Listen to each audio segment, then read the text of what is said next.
Hello and welcome to a brand new episode of A Coffee with Chris, the social media show that helps you create impact, as always brought to you in association with our charity partners, Big C, who help local people affected by cancer, and Game Plan Coffee, Paddy and Scott's coffee partnership with the High Performance Foundation. Every single bag of this beautiful coffee that you buy helps them support the work of the High Performance Foundation, funding programs that help young people across the UK develop the mindset and tools to thrive in life, not just survive it. So if you're like me and you are addicted to your coffee, you must grab a bag of Game Plan coffee and you'll be making a massive difference. Of course, this podcast is also proudly sponsored by Oliver Hill of Hill Coaching Company, Gemma Crane from Mindset HR, and Callum Howard from Limitless Film and Media. There's the introduction. Let's welcome today's guest. Delighted to be joined by the CEO of Getuplift and best-selling author, how about that, Talia Wolf. Getuplift, for those of you that don't know, help brands turn more visitors into customers by optimizing journeys through emotional targeting. We're going to get onto that word in a minute. Customer insight and data-driven experimentation. Talia, welcome to A Coffee with Chris. I just want to kick off with the why. Why do people need to be leaning into the emotional side of marketing and all of the wonderful things that you do? Well, I'm just going to say it's not leaning in. It's basically the foundation of all marketing. So if you're not doing it, it's a bit of a problem. Why does emotion matter? Well, emotion is the way people make decisions in life. And if you want to increase conversions, drive more leads, more demo requests, more free trials, anything you're trying to get right now, the only way to do that and to stand out in a crowded market is to make it about your customers, to make it about their emotions and how they really make buying decisions. And that's it. I love that bombshell to start with as well, Talia. What is it about the kind of the emotion side of things? Because I wonder if people within the world of business deem the emotions more difficult to handle, and they go down the logical purchasing decision road, right? And it's, what is it? Emotions first, logical second. What's the saying? You might be able to correct me on that, but yeah, I feel everyone does the logical stuff, but they don't do enough of the emotional stuff. Why is that? Well, I think we love to think of ourselves as rational beings, but emotion does come first. Antonio Damasio said, we're not thinking machines that feel, we're feeling machines that think. And I really do think that is the essence of it. Now, in marketing, which is very, very, very hard to do, it helps to lean on things that feel safe, like numbers, like data, behavioral elements like age, geographical location, gender, browsers, devices. We heavily rely on metrics and graphs because we've been told to be data-driven our entire careers. But what's happened with this is that we've all forgotten that there's a person behind the screen that's actually trying to make a decision. And there's so much more to it than just what browser or device they're using. And most brands are completely ignoring that because it feels risky, especially in B2B, because everyone's like, okay, if I'm buying a watch, yes, that feels emotional. But if I'm choosing accounting software or if I'm choosing, I don't know, project management solution, that isn't emotional. It's purely technical. Well, that's incorrect. every single decision that we make in life is based on emotion. And I would argue that in B2B, it's even more critical because when you're making a decision for a company, you're not just making a decision for yourself. You have to buy something with the least amount of risk because you could lose your job.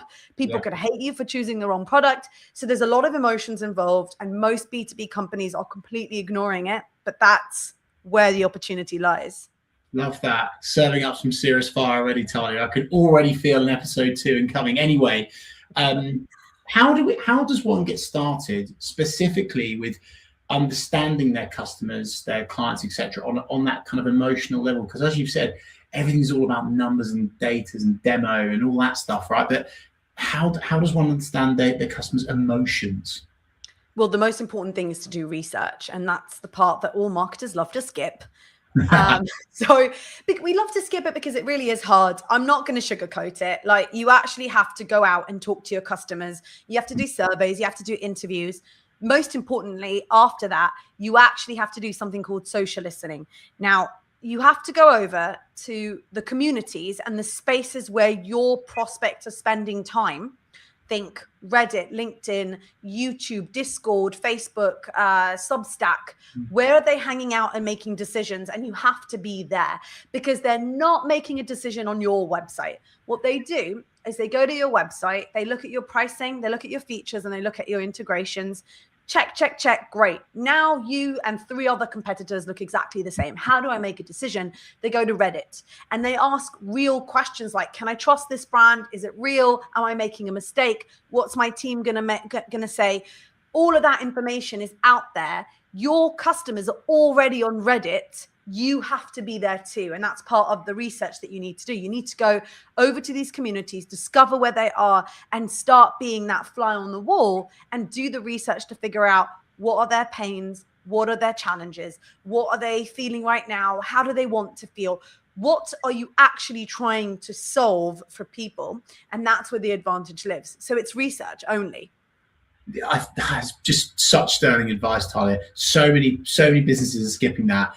And mind-blowingly, so many businesses don't even do offline. So all of this online stuff that we're talking about today, like, of course, we're advocating for that. But heck, why not call someone? Why not in person go and visit them and ask them, how do you feel now that we've got this solution in place and you're using our service and using that response within your marketing? I just think it's such an obvious one. And even if you asked a sample size of 5 people, that's better than nothing. And it does always make me kind of scratch my head when businesses skip that step.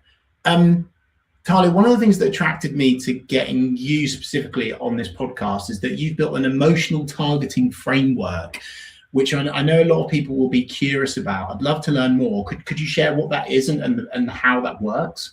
Yeah, absolutely. So the entire framework is built on my unsuccessful projects of trying to increase conversions for my clients in the past. So maybe think 15 years ago, when I was just like changing buttons on a page, changing call to action colors, adding exit pop-ups, trying headlines, and just not really getting the results that I want.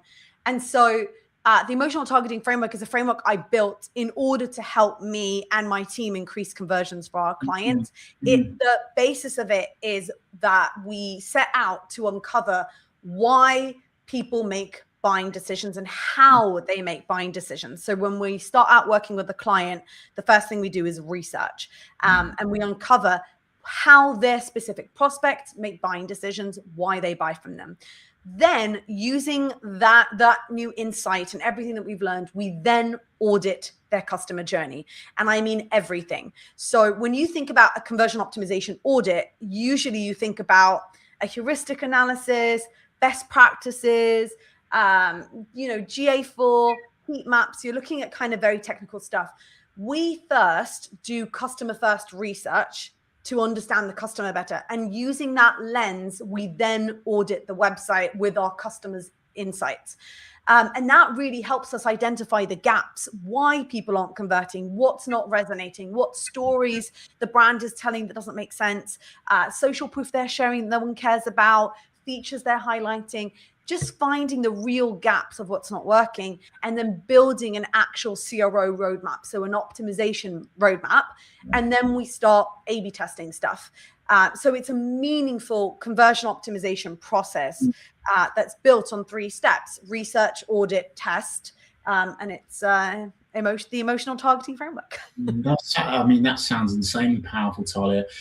I also think I'm going to give you an opportunity to plug and promote your business at the end of this conversation, but blooming heck, people, why not tap into that? Because I often see with some of the in-house teams that we work with, sometimes they're a little bit blinkered. The horse kind of blinkers are over them, and they don't kind of see either side. So getting an external like yourself to come in and actually kind of see everything and go through those 3 key steps, I think there's some serious sense in that. I want to ask about content, Talia, specifically, especially given our area of specialism of social media, etc. I feel like so many people are getting emotion in their copy wrong, or they're not using enough or any emotion. But what I want to ask you about specifically is around it feeling kind of forced or perhaps inauthentic. How does someone kind of plant emotion in? And then also my add-on to that is, what's your take on using fear as a driver for getting people to make purchasing decisions? How about that? Okay, so a couple of things. One is, and I'll start here. Your goal is never to make people feel anything. So we're not trying to trigger any emotions or make people feel jealous or fear or anything. Your goal is to resonate with those emotions that are already there. You want to meet people where they already are on an emotional level and show them that you understand them. I think when people think about emotion in copy or design, they think about like this flowery stuff, like, oh, I need a happy person and this beautiful headline with like a one-liner that's going to break the bank. But that's not the point. The point is that when you understand the real pains your customers are feeling, what's keeping them up at night, what they're really worried about, and how they want to feel about themselves after they find a solution, it's so much easier to optimize and add in that emotion. Emotion isn't necessarily saying, are you sad, or making people feel a certain way. It's about identifying the fact and saying, look, we know that this is what you're struggling with. Here's what you've actually tried. Here's what's not working.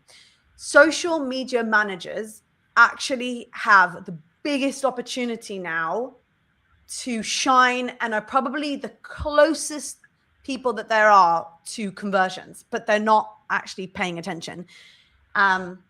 Social media has so much information right now. There's so much research that you can do with social media, which we do all the time.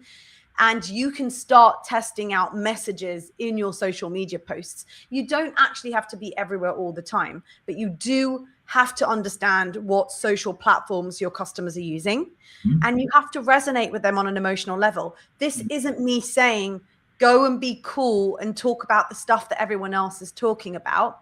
This is me saying, you need to make sure that you are listening to your customers, that you understand what they're worried about, and that you're portraying that back to them. And you can do that by being consistent on social media, on your website, in your emails, in everything that you do. Yes, yes, yes, yes. Always happy to disagree or positively challenge a guest, Talia, but I concur with you. There is one word I want to kind of extract from that. I love the word resonate, and it's something that I'm thinking about more and more. I feel like businesses and brands are almost talking down to their customers and clients, telling them how they should feel, not what they are actually feeling. Yeah. And I just love that word. Just resonate with people. Share that you know how they're feeling. And it, of course, as you've superbly said there, Talia, if you do your research, then you can do that effectively. It's something that we're incorporating within so much of our brand content for various businesses and personal accounts as well. How can we post something that just resonates with people? Yeah. And I think that's something for businesses to take away. Talia, on these podcasts and various podcasts, it's really frustrating for me personally when when a guest comes on and they're talking a good game, but they don't make it a reality. How does this actually work in practice? How is your kind of your emotional targeting framework, for example, or various other elements of your business? How has a business gone from being emotionless to emotional, and then how have they kind of really improved everything for them because of the work that you've done?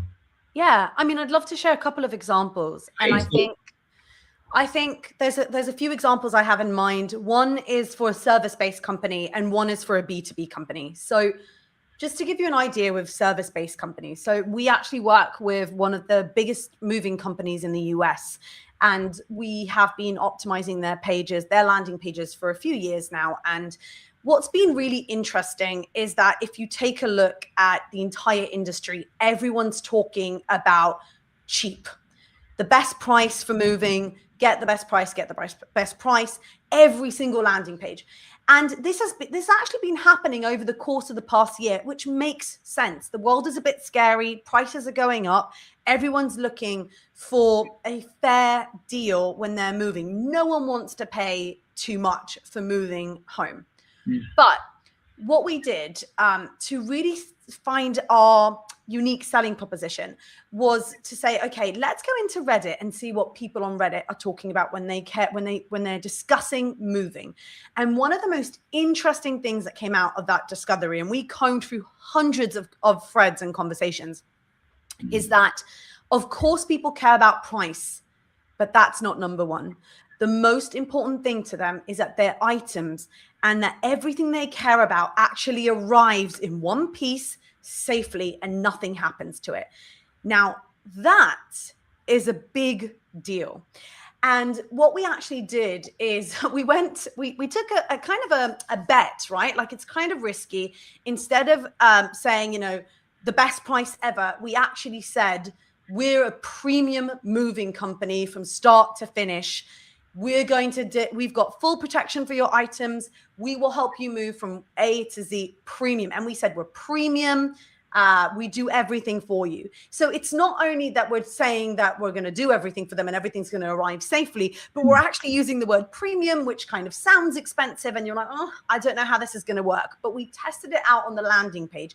And obviously, we also said, look, we've got fair pricing. But the other thing that we noticed is that people kept saying these companies keep promising the cheapest price. They give you a price, and on the moving day, when you've got all your boxes in the truck, they then say, oh, well, we didn't account for all of this, so it's $1,000 more. So we actually started adding in brackets, no surprises on moving day, like fair prices, no surprises. We increased their leads by 14% within a few weeks. And this is a company that spends millions on paid ads. So the reason I bring this up is to say that because right now everyone is copying each other and everyone looks and sounds the same. And with AI, it's getting worse because it's just AI slop. It's really hard to stand out. But if you do this research, if you work hard, and yes, you did hear me say 100 threads, that's not easy. But if you do the hard work, you actually get to stand out and you get these kind of results. And I think that matters more than anything. So that's example one. But I'll stop here to see if you have any questions. No, I do. I mean, oh God, there's so much I can go into with that. I mean, just something that's come to mind, Talia, is this point of price.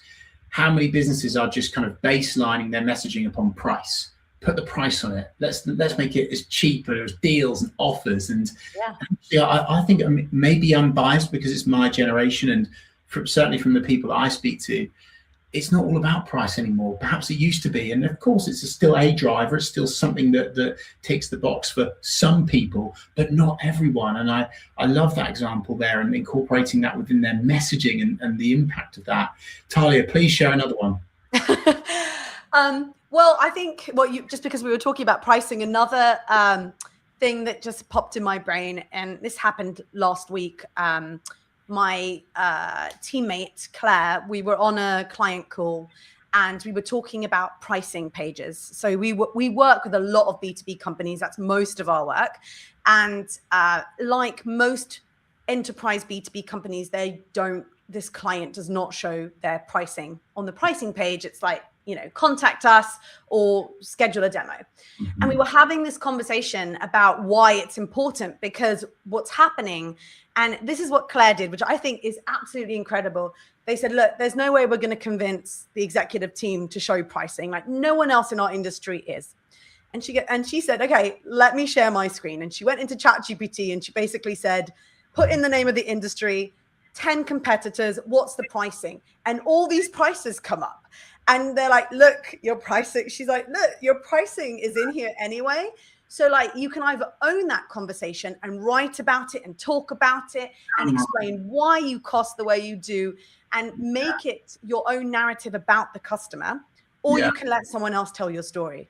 And I just think it's mind blowing. And of course, this is now working because we took it back to the executive team and they're showing interest, because this is where emotion matters, when you understand that your customers are already doing this research. And if you don't have that information, they're going to find it somewhere else. So you need to supply it with a good narrative and consistency. So that's just kind of something that you reminded me as we were talking. Thank you, Talia. You shared it. I'm pleased you shared it.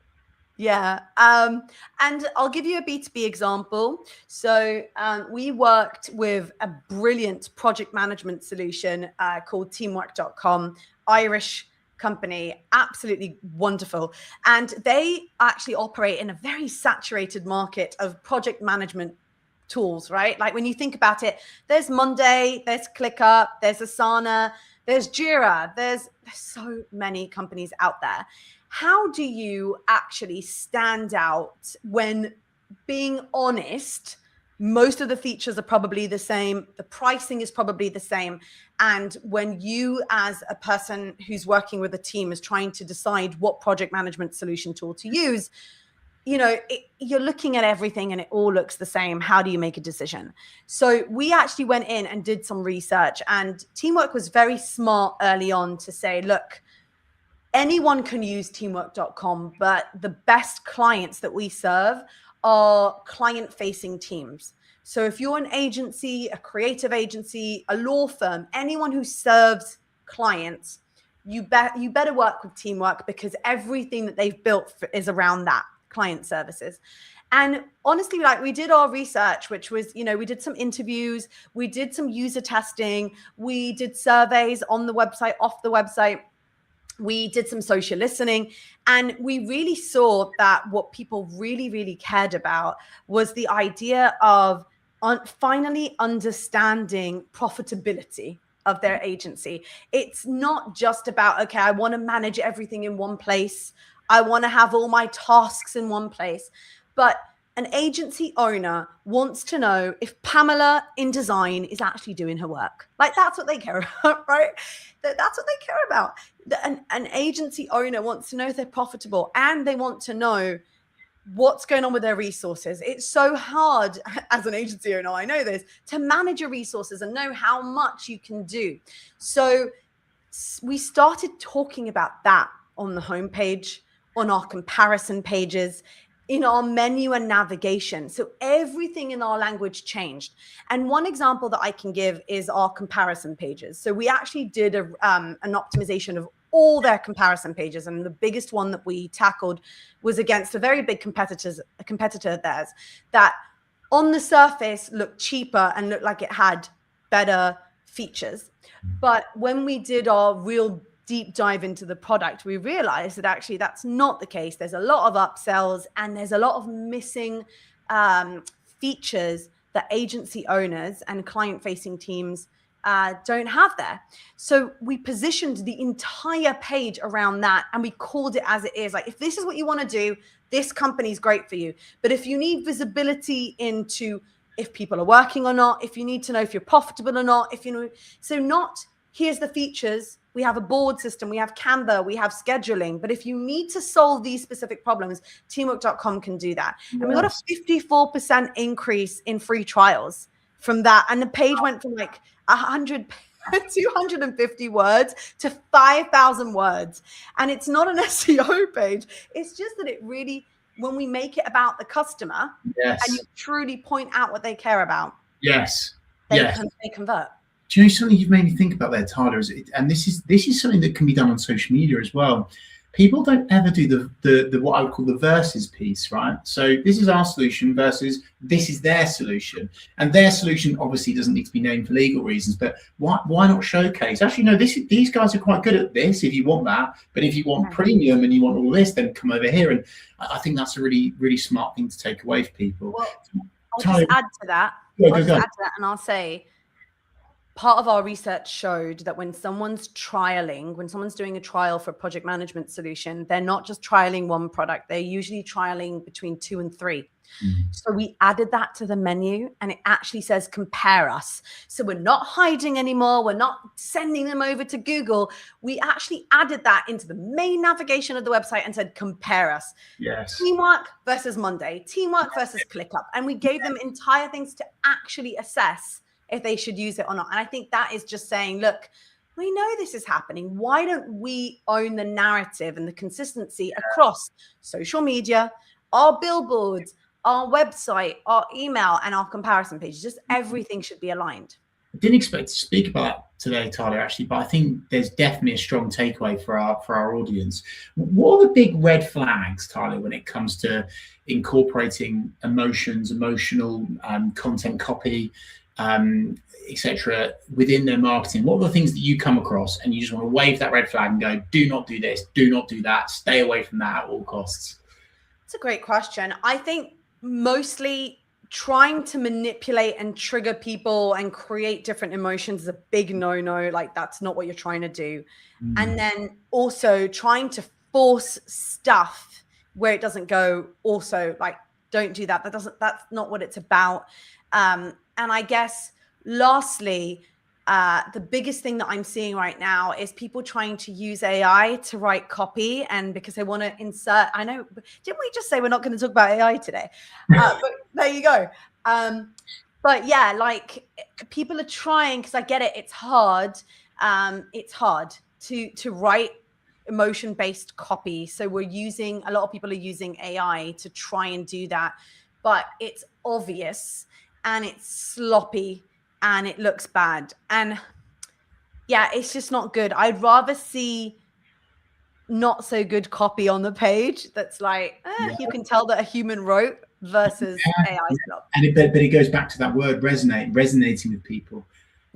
Making it as simple as possible. Everyone knows if all of a sudden your brand, your business has swallowed a thesaurus overnight, it's painfully obvious. You're like, oh my God, like, they're obviously using AI. And I think it can be really detracting. I'm not an AI denier, naysayer. I definitely think there's a lot of power in it for sure, especially for research. But I'm really pleased that you've waved that red flag. I think so many people are still copying and pasting based upon poor prompts as well, and splurging that on their site, going, oh, it's okay, we've told AI to use emotional words. It's like, Yes. And you can tell, I don't know, I can tell when someone comments on LinkedIn, I'm like, this was written with AI. Like, can you just spare me? Like, I don't know, AI, there's so many great things we've been using AI for, obviously, but I'm just saying, at the end of the day, the whole idea of emotional resonance, of emotional targeting, is to avoid the fakeness. People are craving human connection, craving authenticity. And what you need to do is be you. And I think in B2B, it feels risky. It feels scary. And honestly, it is. But if you don't take this risk, you won't be around in a few years, because you're just sounding and looking like everyone else, and you're not helping anyone make a decision. You're just sending them off your website. In some cases, businesses are speeding up that process as well, which is even more scary. Talia, that is a mic drop to finish up on. But please, before you go, tell our audience, our community, thank you so much for watching, by the way, guys. Tell us, where can they do business with you, connect with you, find you, and work with you? Yeah, so you can find me on 𝗖𝗵𝗿𝗀𝗲.co. That is our website where you can see all of our services and get some free content too. You can also read my book, which is heavily impacted by comic books, and it has all sorts of comic book quotes and stuff inside, and learn the whole framework. And you can reach out on LinkedIn, of course, and connect with me.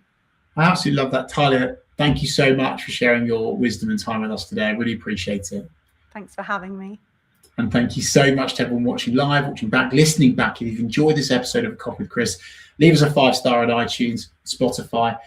Get involved in the conversation on social media. Tag us, tag Talia, tag me, tag @ReadSocial, and we'll get back to you with any of our wisdom that we can share. Thank you once again for tuning in to another episode of Coffee with Chris, and I'll see you this time next week for another one.